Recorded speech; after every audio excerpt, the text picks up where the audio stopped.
In addition to the brand, the legacy of American manufacturing seems to be almost just as important. I mean, it's...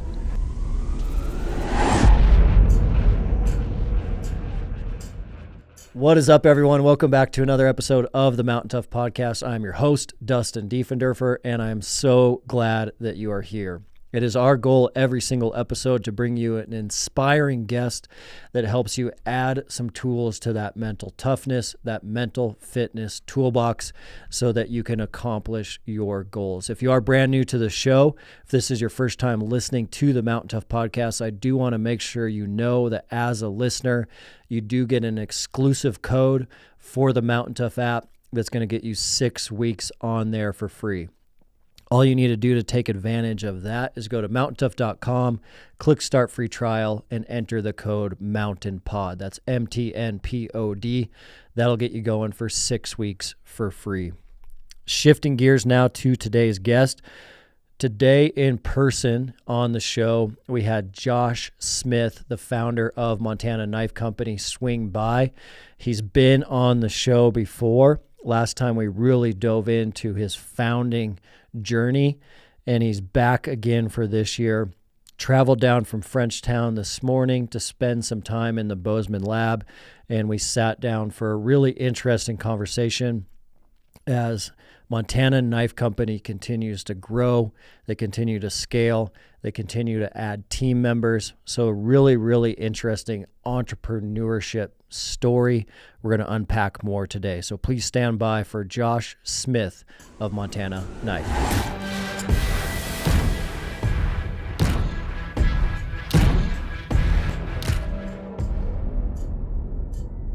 How far out are you from the new building? I think we're right now, I mean, we're sitting here at September, 4th. I think we're about 2 months out from mostly being completed. But by November 1st, we should be pretty much done. We might have a couple things to do through mid-November, but we're painting upstairs right now and sheetrocking and painting stuff downstairs and texturing. And so it's like those final things, like there's actually like outlet covers on walls. I'm like, oh damn, yeah, we're getting there. So it's interesting because we're actually a couple months ahead of pace. Like we were anticipating early to mid-January, which is good, but it also puts us in this really weird, it's almost kind of a bad spot where we can't just shut down and move in November because that's like the go time of year with Christmas season coming, Black Friday season plus hunting season.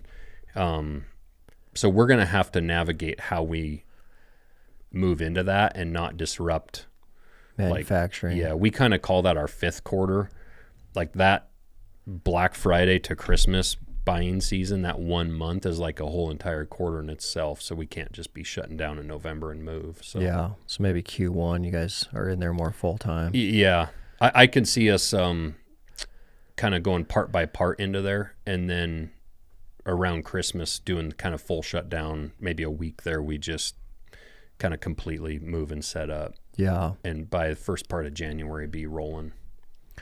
Before we started recording out in the hallway, it was cool to listen to just that quick conversation because it seemed like not only are you growing and not only are you experiencing success, but a big thing that I was picking up on just in that conversation is you are in many, many ways putting kind of like a stamp down on American manufacturing, more so than ever before in a real tangible way. Do you feel like that is a major thing that is a driver for you in your psychology more than, in addition to the brand, but the legacy of American manufacturing seems to be almost just as important? 100%. I mean, I don't, it'd be interesting to have a podcast in 18 months from today and see if it was a mistake, to be honest. I mean, we will own basically our entire process from start to finish. I mean, when the steel lands at our building through shipping the knife, out after the sale will own it all in one roof. And, people might be surprised, or they might be like, well, why aren't you doing that already? But when you start a company in your garage, you have to get a lot of work done around the country, and you kind of start off as an assembly, facility, and with like we were doing final sharpening there, but you're getting parts made and you're bringing it in.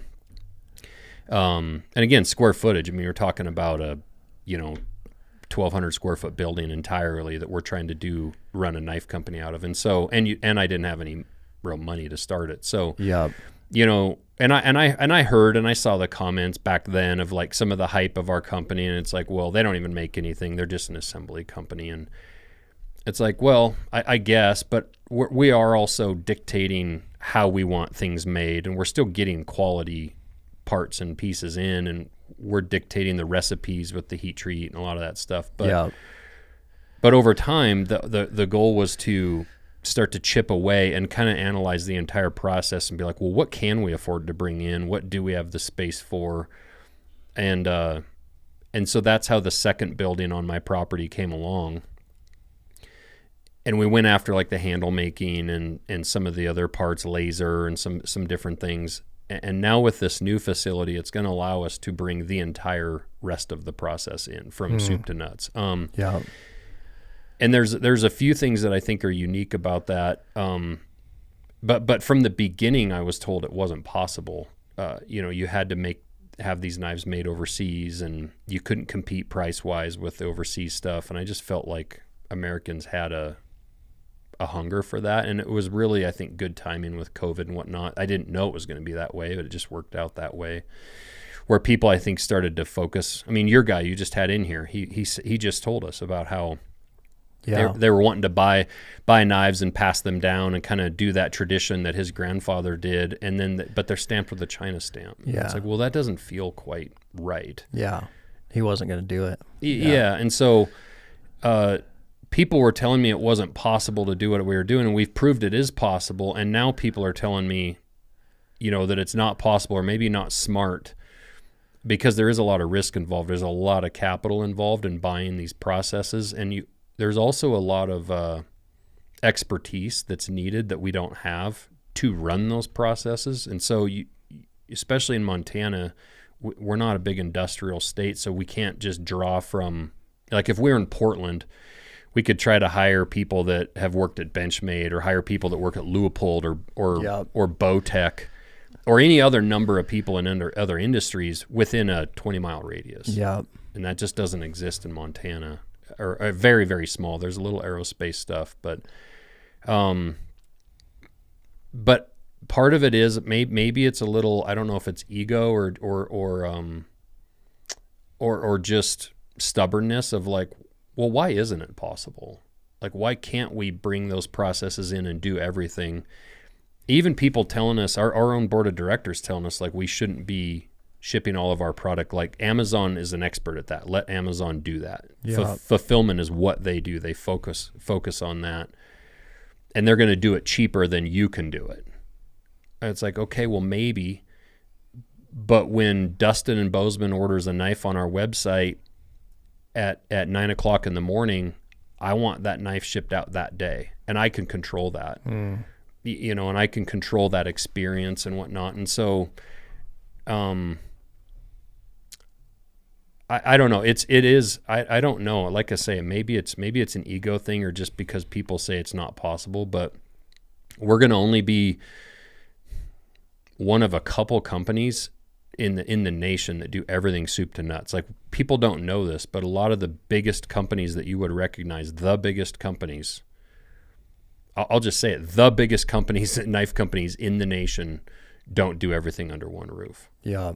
And a couple of smaller companies do some of their products all under one roof, but then a lot of their stuff, and I feel like this is what subsidizes the ability to do that. They do the majority of their work overseas. Mm-hmm. So if you're making $20-30 million in profit on overseas stuff, and your American made stuff is, let's say, level water, or maybe even losing a little bit of money, but you can market off of that.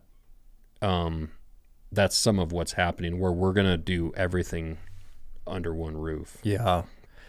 I love it because there's so many ways to look at it. One is that it is somewhat of a national pride and like national security and so many other elements for us to be able to do things on our own without having to rely on other countries to do those things for us.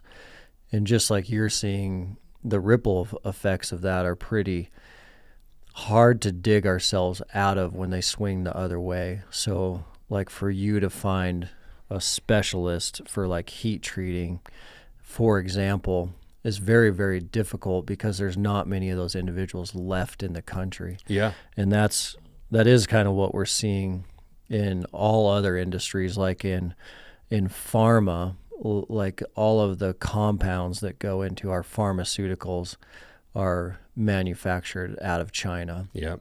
And so the problem that we see is if we want to take that back, because that's a huge national security threat if like another country is controlling the main ingredient of life-saving drugs like a blood pressure or diabetes medication. If we don't know how to create that, that's a major problem. But same thing happens is like, all right, let's shift. We are going to do it in this country. It's going to take 3 or 5 years to get there because we have to learn a lot and build a lot to get to that moment. And so I think what you're doing with knives is powerful because it reminds me a little bit of like the 4-minute mile story where no male until 1953 could run a 4-minute mile. Mm-hmm. And then a guy did it, and now over 2,000 guys have done it. Yeah. And so it's kind of like the more individuals like you that are around breaking that 4-minute mile by proving that we can do American manufacturing, I think it should create a snowball movement of more people being like, it can be done, let's do it, because it really, really matters. Yeah, and I love that, and there's a reason our new facility is set up the way that it is. It's not that we're just doing it in Montana. You're actually going to be able to come see it, like for real. So one thing that really motivated me that I frankly just ripped off was Sims right here across the street. Mm-hmm. With their building, when you walk in their front door, behind the receptionist or whatever, there's glass and it looks into their waiter sewing area maybe. Yeah. There's a bunch of sewing machines and a bunch of people working behind that glass that you can see into it. And it's a very small part of their manufacturing, but you can see into that facility. I actually want what we're doing to be motivational and inspiring and do exactly what you're saying, show people what's possible. And I want people to come see it. And so like in our retail store, when you walk into our new building, there's a coffee shop that'll be in there. It's a Black Rifle coffee shop, and you can order a cup of coffee and you can sit down in front of big windows just like there at Sims. And you can not only see a portion of our process, you can see the entire process. You can see the entire building, the entire room, where you're going to see steel coming in. And it's going to be hard to like see it in detail, but you're going to see the back doors open up and steel come in on pallets, and you're going to watch the other door open up and knives go out in boxes every day. That's amazing. And you're going to actually be able to see it right in front of your face and realize that like a guy who's not really so special built this out of his garage in Frenchtown. Yeah. You know, and I say that because you don't have to be really special to do great things. You have to assemble a great team to do great things. And that's what I've done. I get too much credit. I'm not a CNC machinist. I can make a hell of a custom knife. If you ask me to use our equipment in the MKC building to build a knife, I'll crash it all and cost us a couple $1 million in about 5 minutes. Yeah. I can walk over to my garage and I can hand forge and build a beautiful knife the old-fashioned way. And like our new chopper that we're dropping this week, tonight actually, I custom built that knife first for Aaron Snyder and Laura Zara for some things that they were doing. So like I can build the prototypes, I can build the actual thing. but to build a company, it takes a team. It takes special For sure. talents. And so that's why, like, finding Brandon on the marketing side for the business side, finding Andrew on the operations side, Jason on the finance side, Dylan on the machining side, my wife with everything she's doing with customer service and fulfillment. The reason that she's in charge of that is because that's the closest point to the customer. So you gave me your money, and we still owe you a product. Yep. And so nobody cares more about that relationship than my wife and I. Yeah. Right. And Brandon as the owners. And so that's why she's in charge of customer service, because if you have a problem, you're going to email. That's her department. And if you've given us your money, we owe you a product, right? And so if that process doesn't go well, that's on my wife. Yeah. And that's why she's in charge of that. That's the customer point right there. But our team, and then everyone else in between, I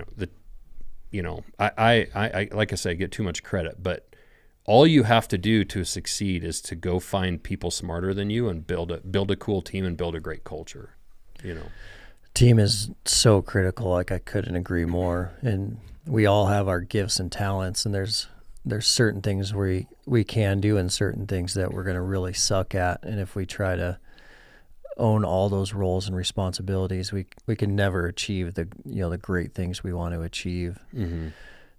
With you, though, I'm curious of, like, you've made it through a couple breakthroughs that do often slow people down and get people to stop, and those breakthroughs seem to be big financial puzzles that entrepreneurs always have to navigate, and with a high level of, like, risk aversion or low. So you must be comfortable taking some fairly big risks to get where you want to go, which a lot of people, that is kind of like the bottleneck of their entrepreneurship journey. Mm-hmm. Because that stuff does pour those, like, buckets of stress on in different ways, when all of a sudden your house is on the line, everything you own is on the line, bankruptcy is on the line, but you have to take some of these risks to achieve your dreams. And you still seem like you're doing pretty good with that. Yeah. One of the keys to maximizing your workout is to make sure that you're eating clean and putting the right fuel in your body. Mountain Tough has preached this since the beginning. You're also seeing a shift right now nationally where we're calling out hidden additives, hidden substances in our food. As a hunter, when you process your own meat, you control everything. No additives, no shortcuts, no compromises. Just clean fuel built for peak performance. My family has been processing our own wild game for years, using field-tested, hardcore processing equipment from the team over at Meat. Meat offers world-class grinders, stuffers, slicers, everything you need to turn your wild game into clean, high-octane fuel. No gimmicks, just high-quality tools that get the job done, and they're backed by a limited lifetime warranty. Take control of your life. Take control of your health. Click the link in the podcast description below to claim your special offer from Meat and start fueling the right way today.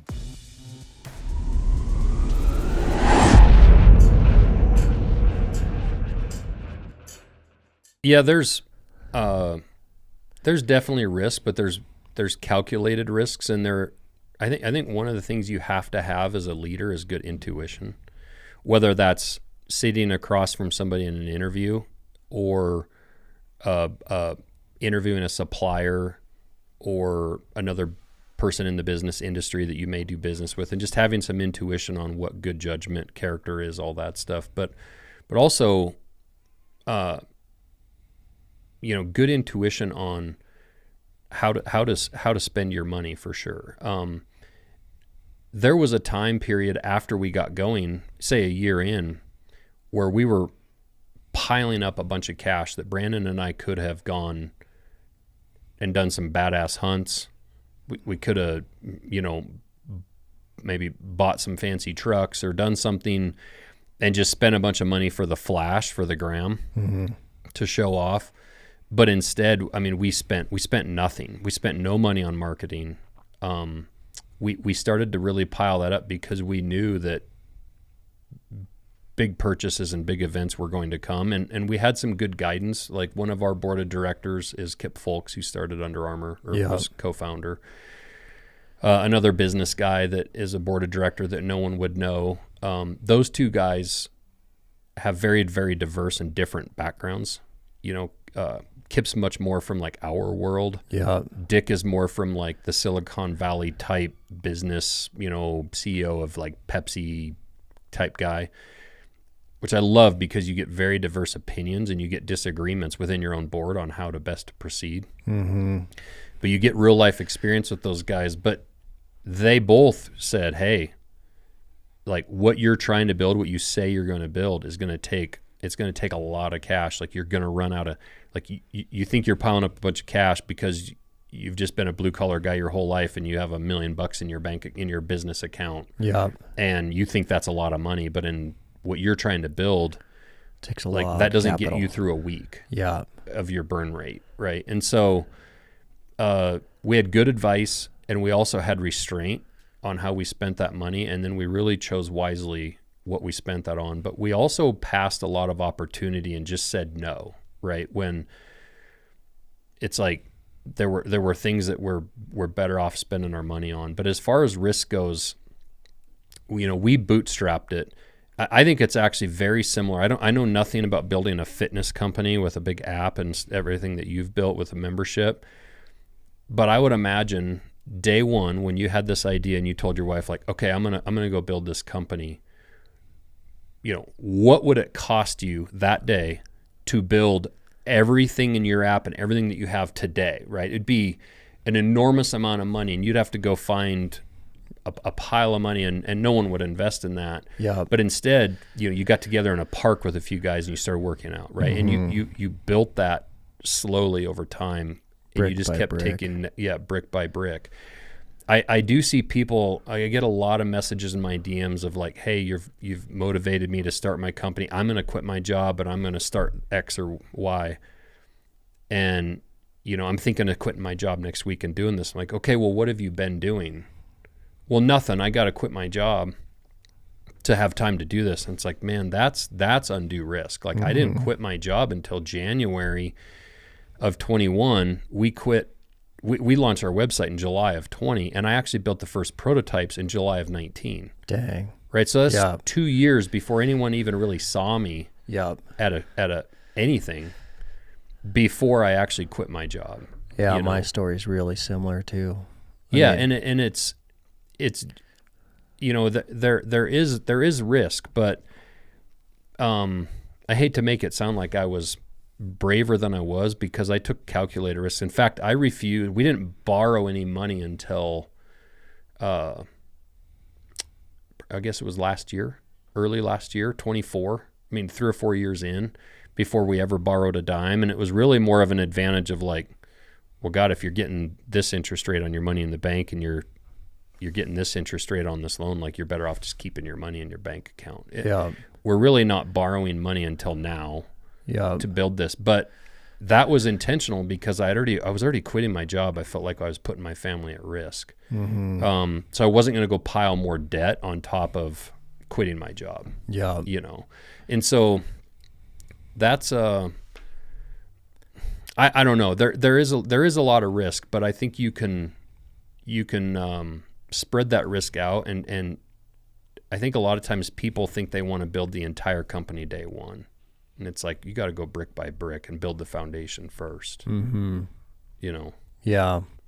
And that helped me a lot too, because when I was going brick by brick in the early days, there was a tipping point where I started to, in my intuition, know that this was going to work. So at first, you have the normal job supplying the income so you can test these concepts and these ideas.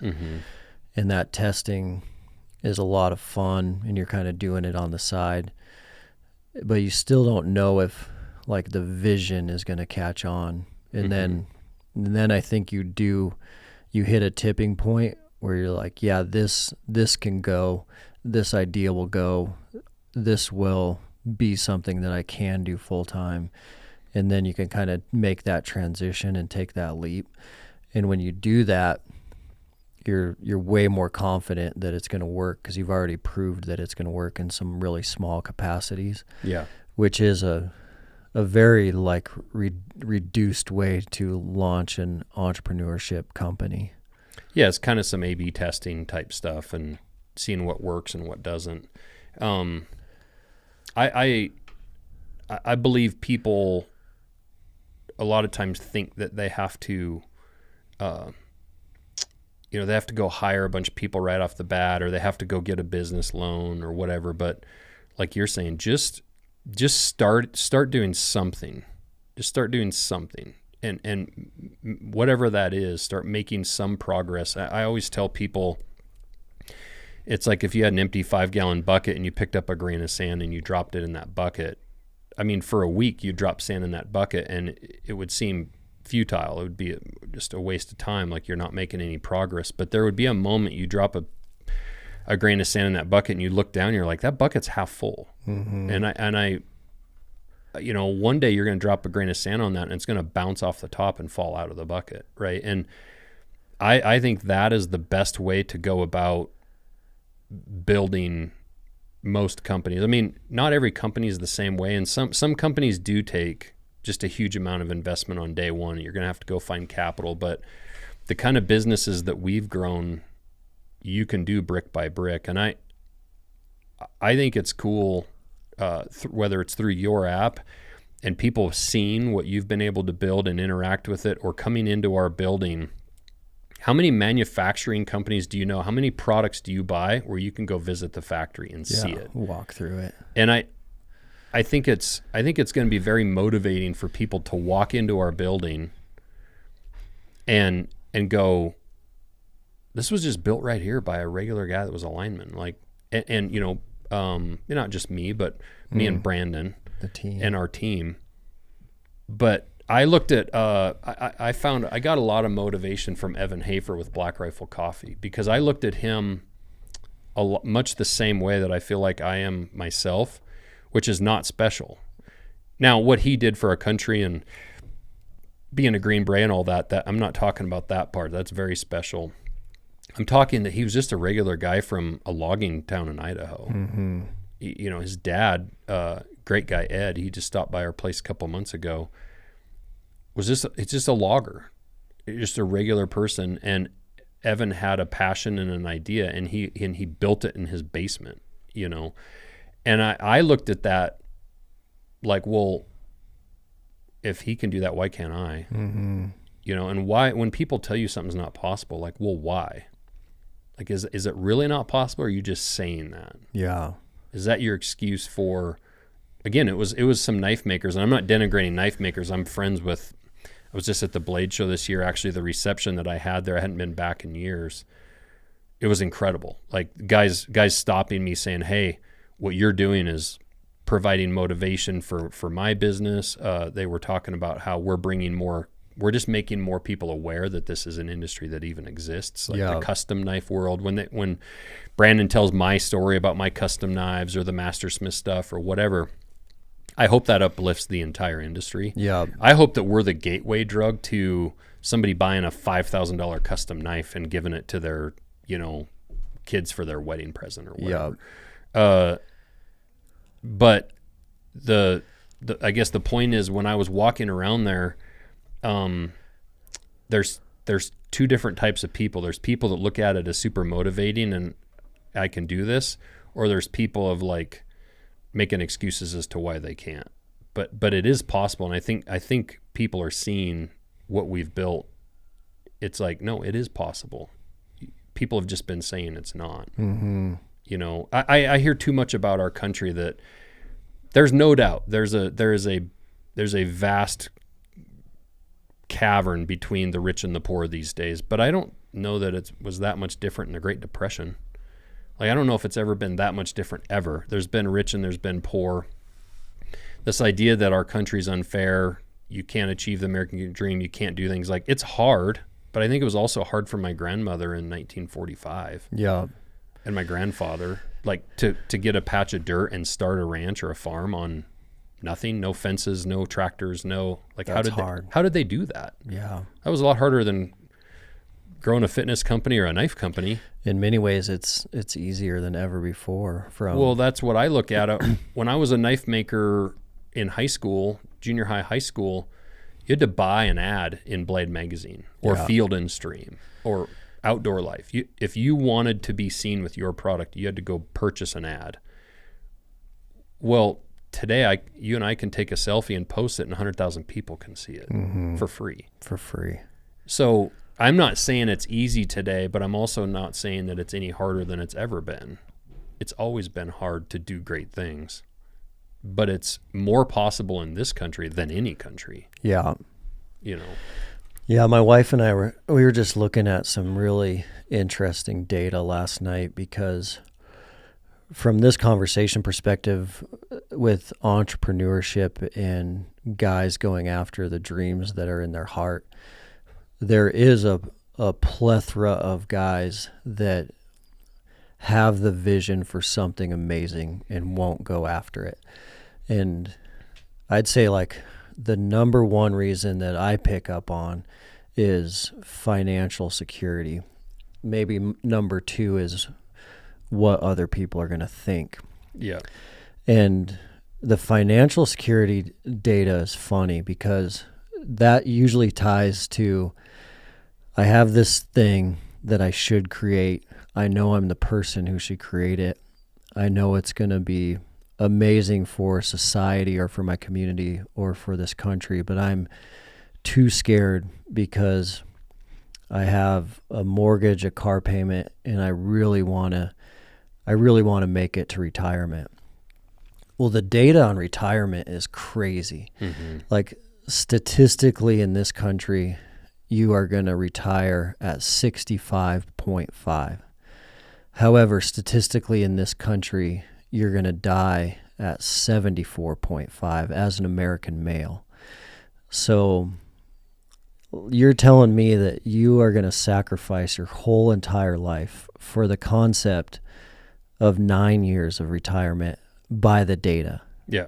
You're going to sacrifice everything you believe in, how you feel the next 40 years for 9 years. And that is if you're lucky enough to get there without dying before then, or if you're lucky enough to retire and not get sick and be sick those last 3 years.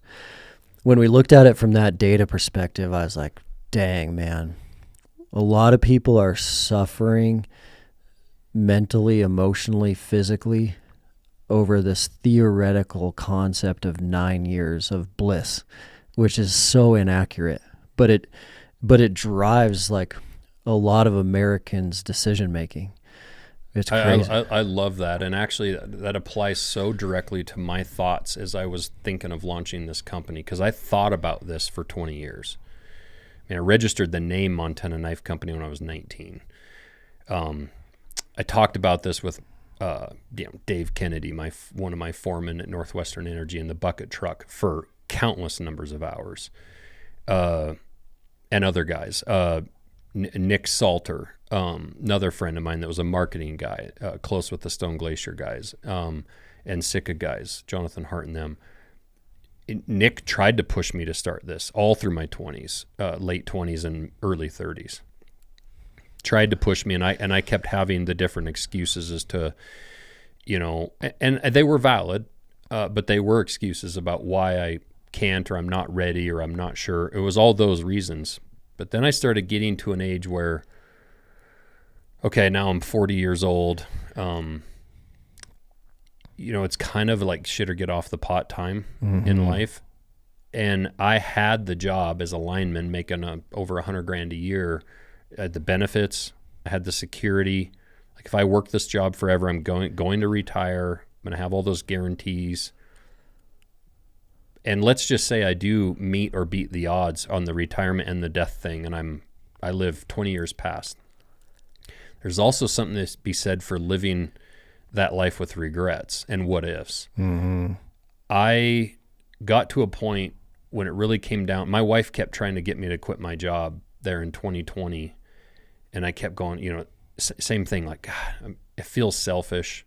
What if we fail, all that stuff? Well, there's two things to that. One, why can't you just go get another job if you fail? Go back to something. Like you can go back to, I might not have gotten my lineman job back in Missoula, but like there's a lineman in every town in America. Mm-hmm. So like there's jobs. Like you can go get a job. I also grew up operating backhoes. I could go get a job hauling gravel. Like almost everyone can go find a job if you want a job. Number two, I was thinking to myself, I was just so sure in this vision of what I had that it was going to work, that if I never did it, I would be retired with that money in the bank and that pension or whatever, thinking like with that regret, and even thought of like, God, what a sissy that you didn't like try to go do it. And there's talk that it would work, and then there's actually going and trying to do it. And I didn't want to live with that regret. Now, if I went and tried and failed, I could retire later in life. Maybe it's 10 years later. Yeah. Because I wasted some time or money. Maybe but at least I would know that I didn't have that regret. Yeah. That was a big deciding factor of just bailing off the ledge finally and doing it. That's interesting that you say all that, because like those were literally the thoughts going through my head. Mm-hmm. So common. Yeah. Mountain Tough is the fitness app trusted by the dedicated. Mountain Tough ethos is backed by, we've always wanted to be the best in the world at helping our customers become more mentally tough. So inside the Mountain Tough app, you're not only going to find all of our physical training programs, but you're going to find additional training as well, so that you can stay sharp physically, mentally, spiritually, and nutritionally. The Mountain Tough app also allows you to train no matter where you are, anytime, anywhere. Additionally, the Mountain Tough app is going to have programs from beginners all the way up to elite athletes. And all of our programming is structured in a way that you can start with no gear at body weight, and you can go all the way up to programming that is full gear. So you can do that in a robust home gym or your local gym. There's no excuse for you not to start today. With Mountain Tough, you can conquer your goals with the ideal program for your lifestyle and schedule. Train with equipment or just your body weight on your phone, tablet, TV, or web browser. Most importantly, Mountain Tough will help you train your mindset so you are always ready for anything life throws your way. Mountain Tough is offering the Mountain Tough Podcast listeners an incredible offer. 6 weeks free on the Mountain Tough app. All you need to do is use the code MTNPOD to redeem your 6 weeks of training. That'll be a 14-day free trial plus a whole additional 4 weeks of training. Just go to mountaintough.com and enter code MTNPOD for your 6 weeks free on the best-in-class physical and mental training app.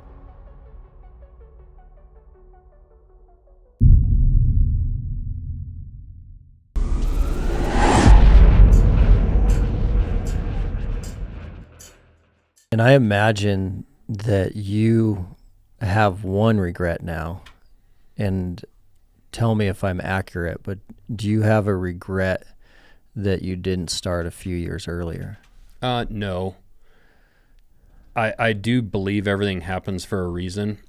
I'm not sure I would have run this company and built it the same way at 25 that I did at 39. I think from I don't know if you want to call it arrogance or stubbornness or whatever, I think I would have been slower to ask for help or know from day one I need help.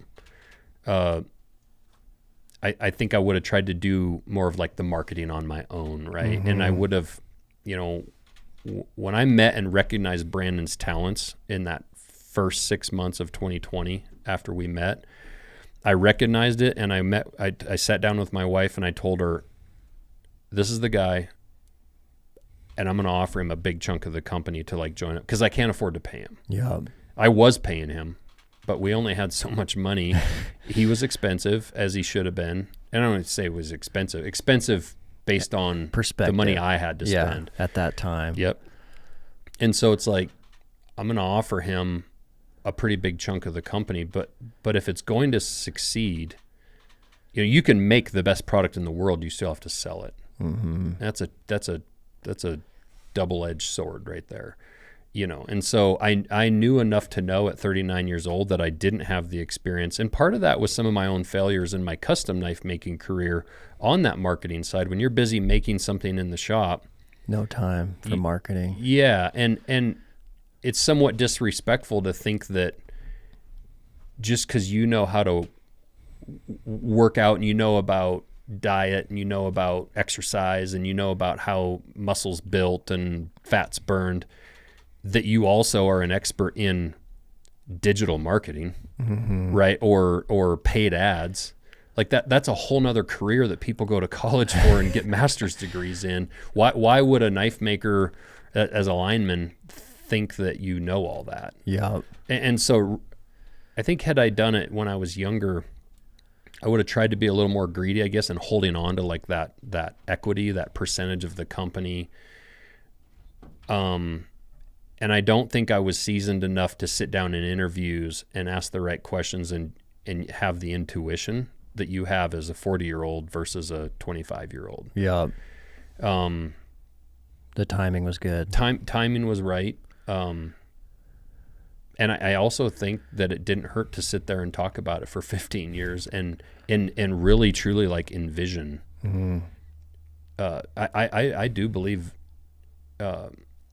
when you can speak things into existence, when you believe it's so wholly in your heart. I didn't have the vision on what the path would look like, but I absolutely, like what we have built today, and I think Brandon had it as well when I explained it to him in my forging shop in April of 2020. I hired him to come down and shoot some photos, and I explained my vision to him. And he's like, well, I can build the website for you. And he went home and sent me a homepage that night, like a sample homepage. And I was like, that's it.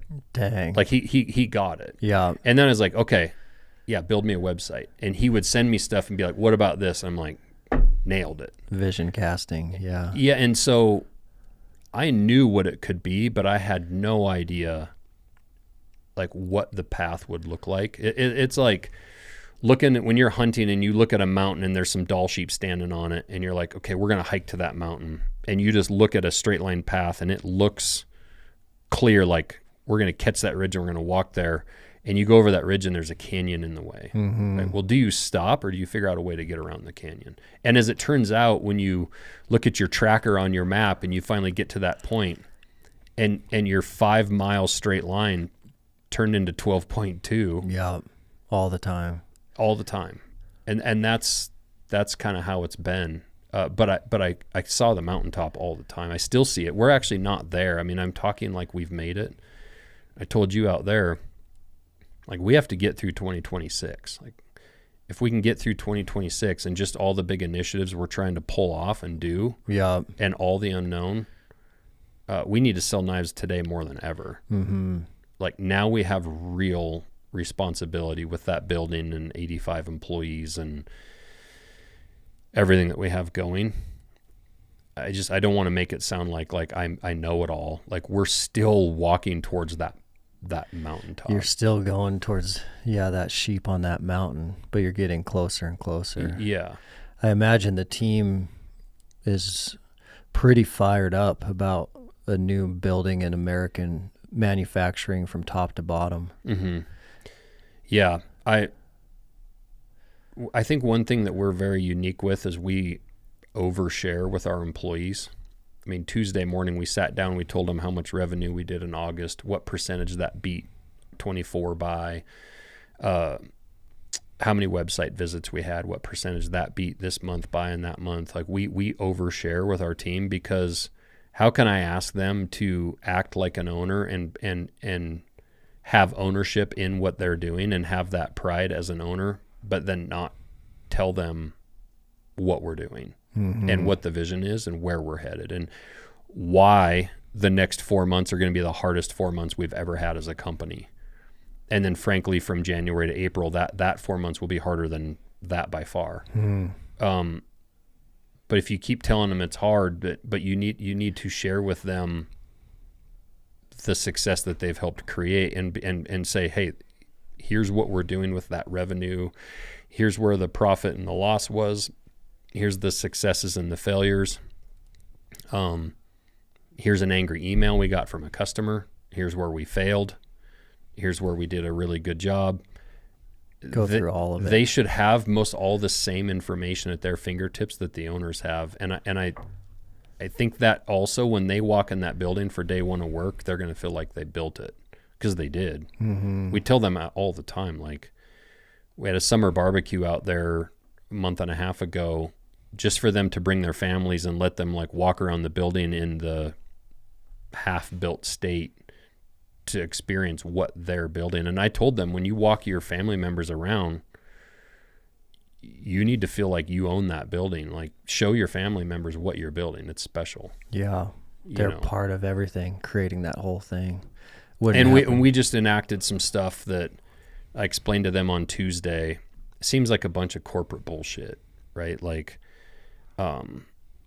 changing up our time app, how they report to work, right? And even me at my last job, like my attitude probably been like, why are we freaking changing this up? Like, this has been working, or this seems like corporate BS. And it's like, well, no, but here's why we have to go to this time app, because we're implementing this ERP and this is how it ties in. And they start to see like the why, not just like, hey, Dustin, you need to learn this new app and you have to do a bunch of steps and make it more difficult to start your day.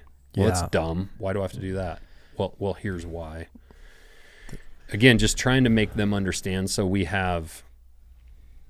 provide them the best opportunity for them to buy in and have a career, Yeah. And then it's going to be one of the greatest places they ever worked, even if they don't work there forever. Hopefully. That's the goal. I mean, we actually tell our people, I know that all the people we have there aren't going to work there forever. We just lost a really great guy. He moved back to the Midwest because his wife finished school and she got a job in the medical field and had to move for that. Like, super bummer. I'm very, very proud of what he learned and what he got out of our company. And I feel like we sent him off with more tools to get another job. For example, in those Tuesday meetings, we've held classes in there, like how to build a resume. Because we're like, some of you were hired here despite your resumes and despite your interview. Like, we could tell you were a good person, but you sucked. Like, this is trash. Let us level you up. Yeah, so I look at it like, how would I want my daughter treated if she came down here and worked at Mountain Tough? I would hope that you guys would invest in her leadership. I would hope you invest in her future. Explain to her what she's done, not doing correctly, how she can get better as an employee, as a leader, as a person. And we try to do that. We've done interview classes, and we've said, here's example questions you've all been asked, and we make our employees, when they want to move in our company, apply for those jobs as if they're out of house. They have to present a resume. They have to interview, even if we already kind of know who we might be giving that job to, just for the reps, for the practice, for the experience. And I tell them, if you end up married and you have to change jobs, you get a better opportunity and you go interview there, I want you to walk in and crush it and go, man, I got that job because of what I learned from Andrew at MKC. Dang, that's powerful. Yeah, that legacy. And we've had a few people leave. They get, like, manufacturing on scale is not for everyone. Doing the same, we're going to have a lot of repetitive tasks, the same thing over and over and over, right? I understand, like, it's not for everybody. And we're going to have some kids come in, they're gung-ho, they do it, they get to a point, and maybe they want to work outside. Like, we had two guys leave to go back to guiding. Yeah. They work in a building all winter. This is the greatest job ever.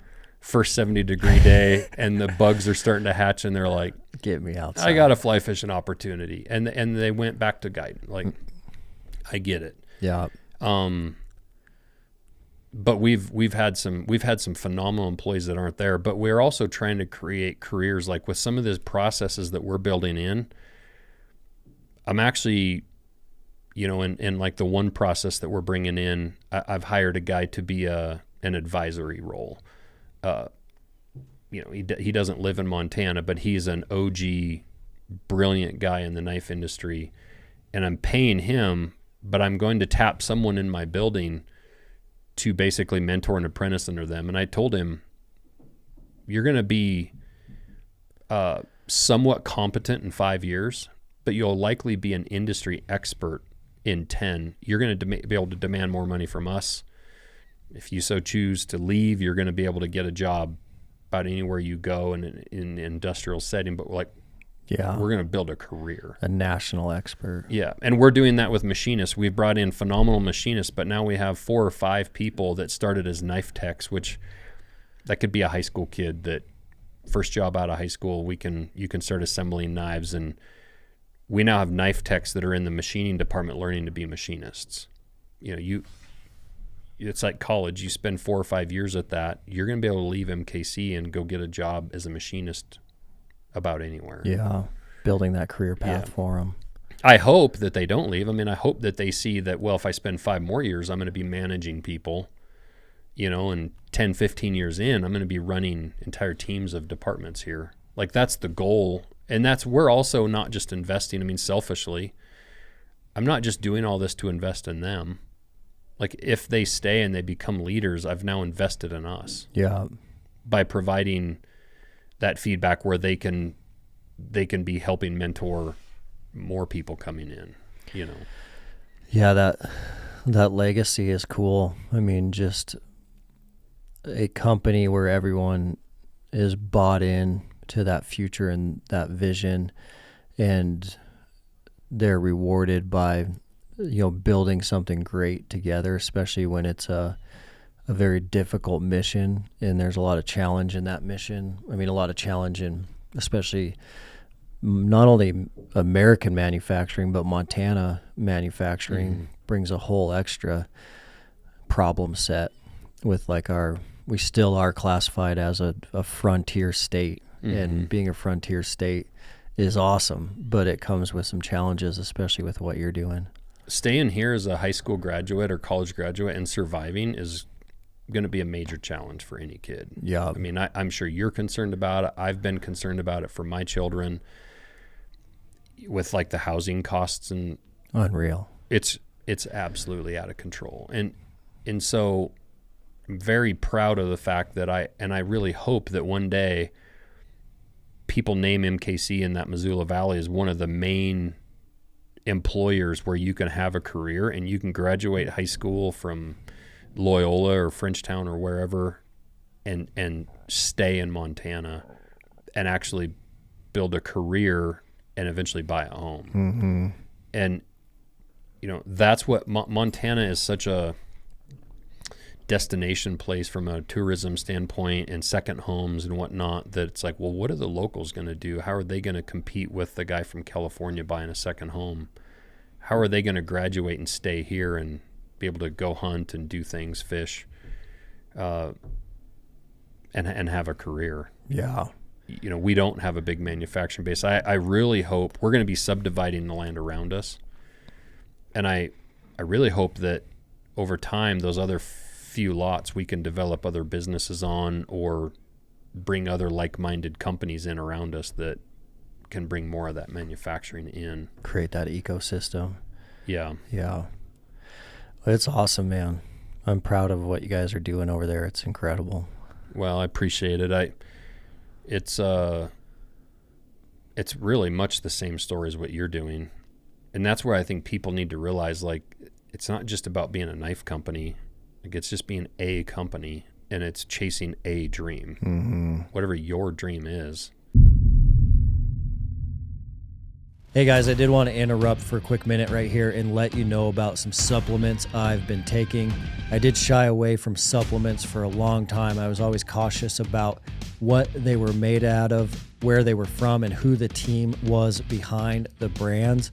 But over the last couple of years, I've got to meet the team at Mountain Ops from top to bottom, and they are an amazing group of humans.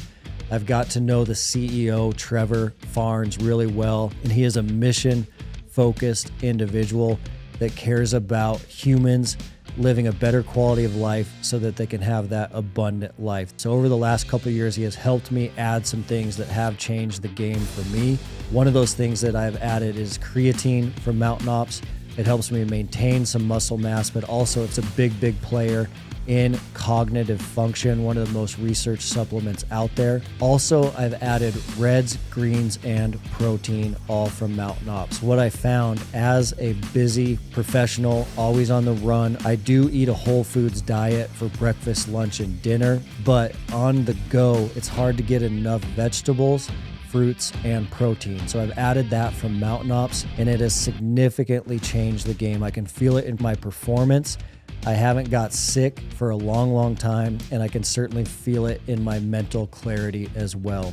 The last thing I've added is the Mountain Tough Hydrate product for the backcountry, for hunting season. When I'm in the hills, I do run short on those electrolytes. We even have a Mountain Tough flavor, the Mountain Tough Lemon Lime Hydrate, and that is a game changer for hydration in the backcountry. So I keep it really simple.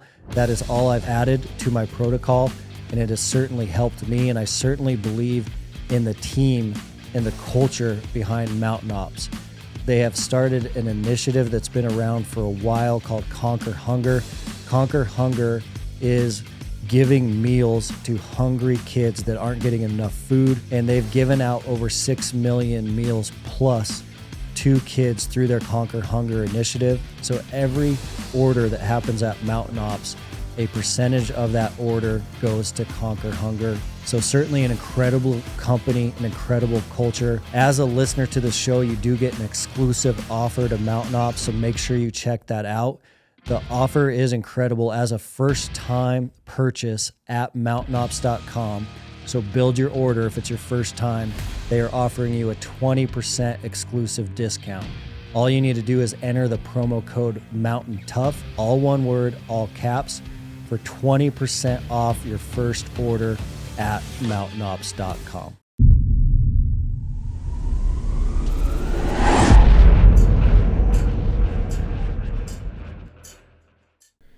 It sounds cliche, right? And I think I think mindset is everything.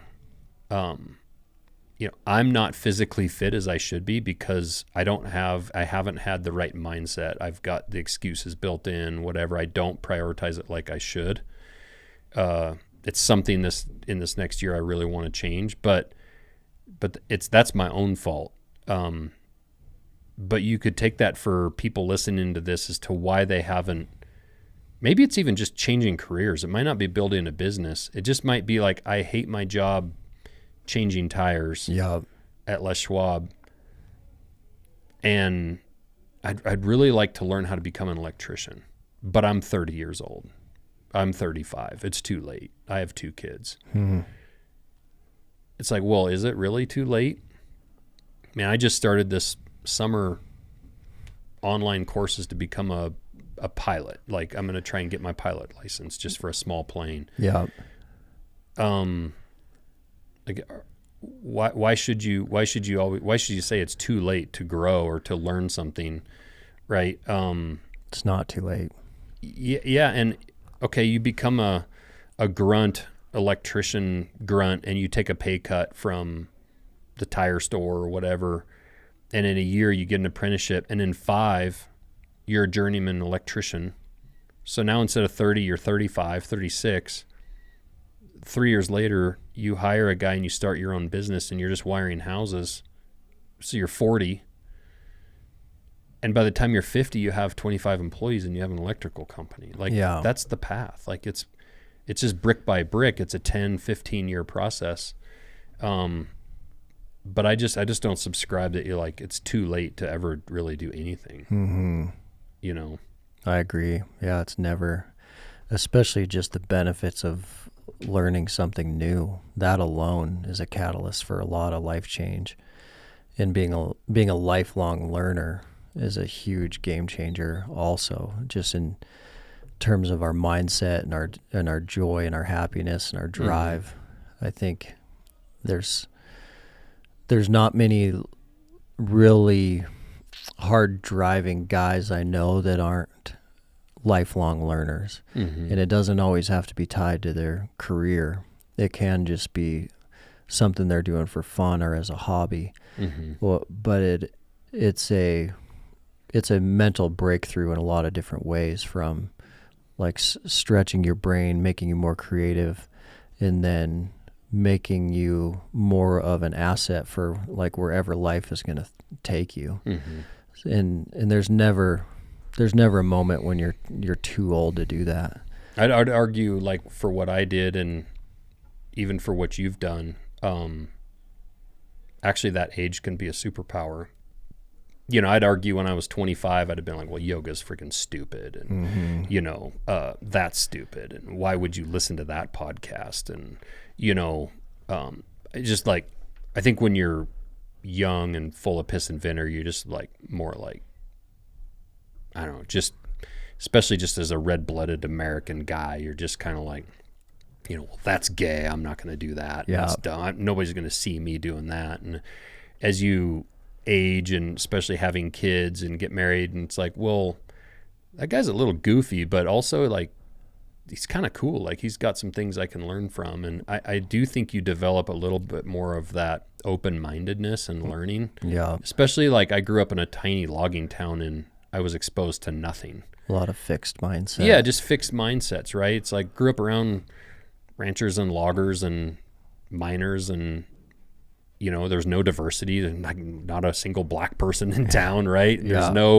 There's just no diversity. And it's not that that's a bad place, but you come out of that. When I came to school in Bozeman as a freshman in 1999, I just had a very closed mindset, not even necessarily on purpose, but like to think that I could have had the maturity within 5 years of that to go and start a job or start a company and grow it and be successful.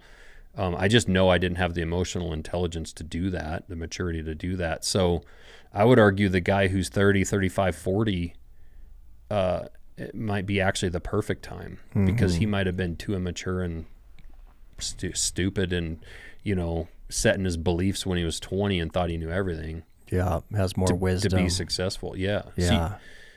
See, you could have slogged around starting that company from 20 to 30 and failed until you you got intelligence, or you could start it at 30 and be successful by the time you're 32. Yeah. You know. And you don't want the regret of never trying. What's the man in the arena quote? Yeah. I mean, that's so good. I'm going to get that printed and hang that in our shop, because I also see the hate that we get. Like I see the stuff on the internet and people twist your words, or,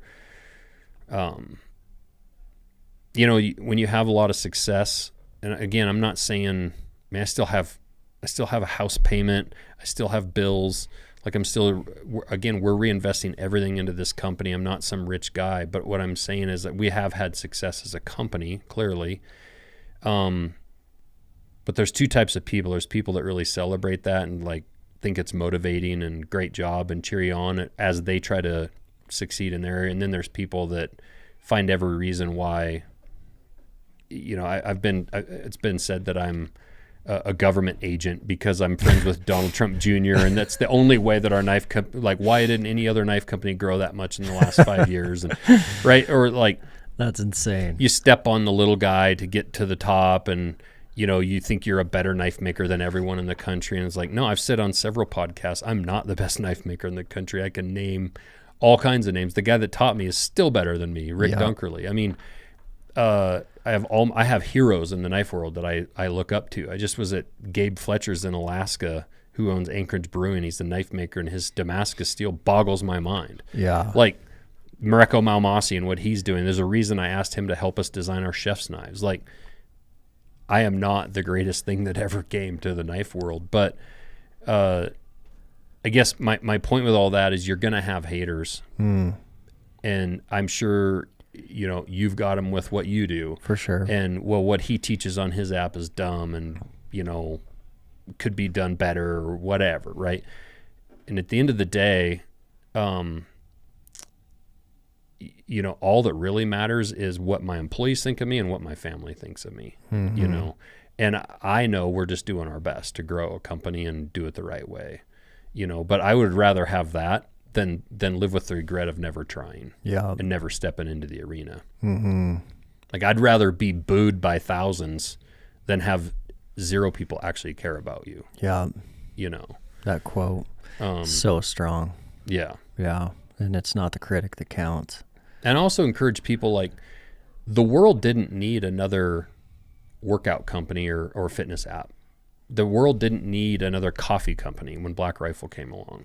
Like, it was going to be fine with the coffee it had, or it didn't need another knife company. Like, the world would have been fine. If we go away, the world's going to be fine.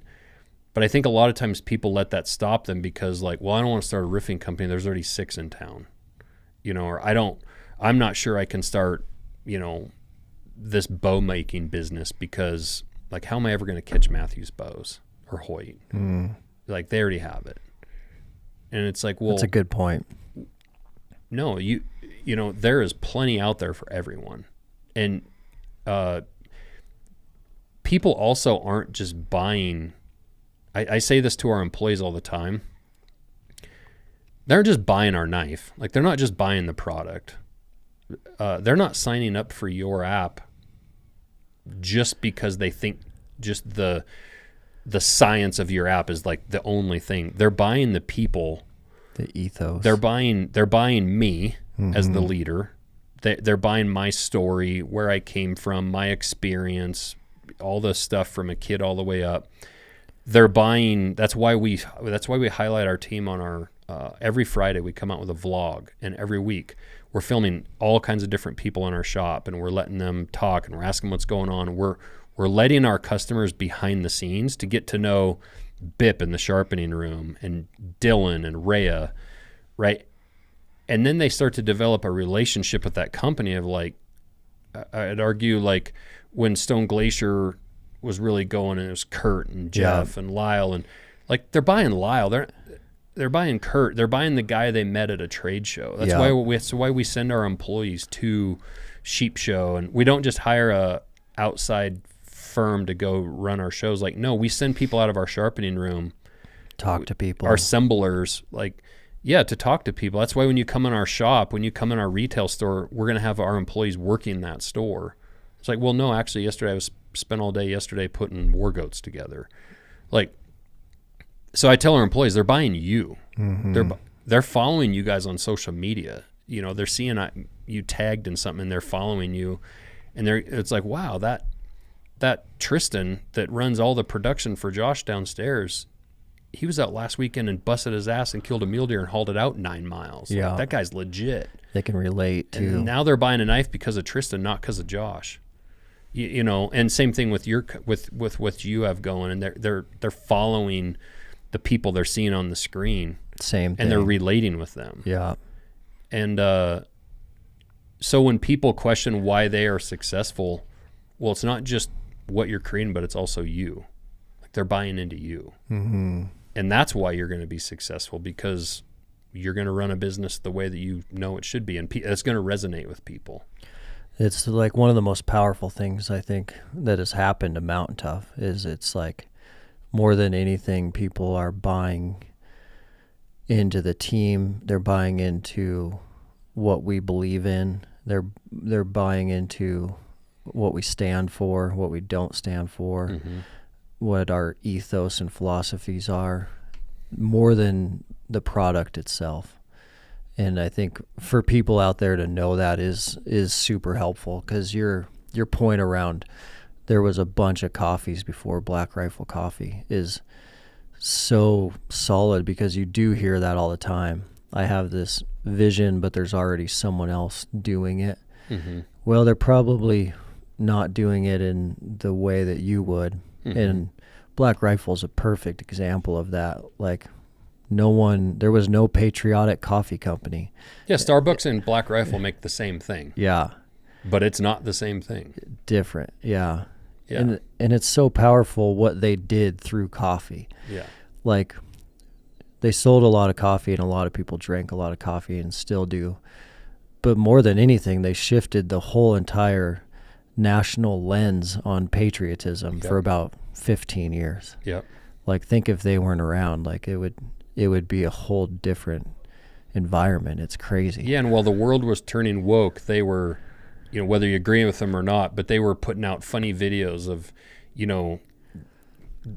dudes with guns and blowing clothes off chicks, and they were just doing things that was like, we're going the other way where we're not allowing certain cartoons to be played anymore.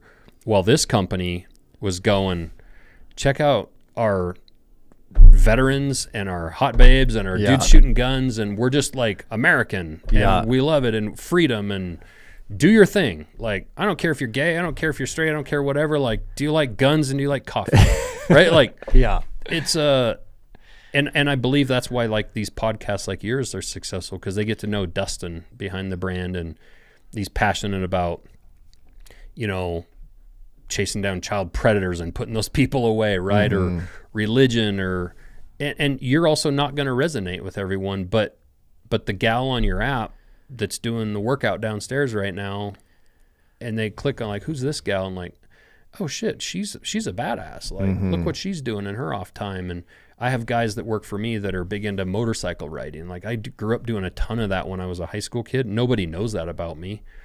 But I have guys that are following those guys because they're every weekend on their Instagram, they're posting they're riding dirt bikes at the top of some mountain. Well, that resonates with a guy. Like, what I'm doing with 4 kids and chasing a volleyball game, like that dude that's 25, he can give a shit about that. But like watching Ian and David rip their motorcycles up a mountain, right? So that's where the team comes in. It's like, hey guys, you're all part of this. And also when you have a company that grows like ours has, you have a lot of different personalities. Like, we have a couple of people that work for us that are kind of weirdos, but like there are weirdos. Like they're a cool, but they resonate to certain people. Yeah. So true. Yeah. I love it. I mean, that's my favorite part. My favorite part of doing what we're doing it's the people, it's our customers and our employees. Like, I love it. Going to Sheep Show or just walking through an airport and somebody being like, dude, I love what you're doing. It's amazing. Yeah. Love that. Well, Josh, we are a little short on time today, so we got to wrap it up. But I really appreciate you driving over, and really excited to come visit the new facility here soon and sit there and kind of watch the whole manufacturing process from top to bottom. And just great work on what you're doing, especially like me being born and raised in Montana, to see like Montana manufacturing and employment at great companies is like super near and dear to my heart. So, props to you and your team. You're doing some amazing stuff. Well, I appreciate it. Same here. I mean, it's cool. You see companies kind of come and go and change, and it feels like you guys are just steadily, it's like that heavy pack on, and you're just still marching towards that mountaintop that you see in the distance. And I haven't really seen you guys waver. I don't see you guys pulling weird, cheap tricks or goofy stuff or whatever. Like, it's just, you can tell there's really good leadership here, but you've also got a really good team behind you making that possible. And it's, it's cool watching you guys march for the mountaintop as well. Thank you. Appreciate it. Thank you. All right. Thanks, man. Thanks for having me on.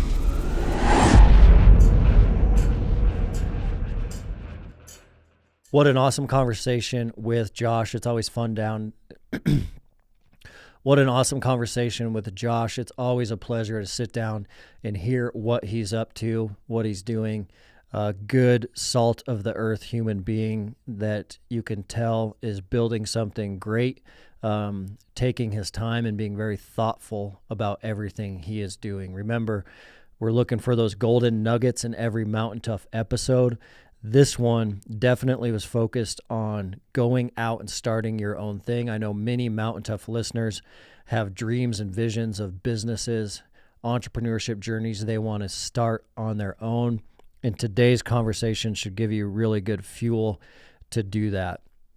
The golden nugget for me for sure was Josh dove into that conversation that no time is too late. So many guys get it stuck in their head that, oh, I can't start this now that I'm 35. I can't start this now that I'm 40. I can't start this now that I'm 45, etc.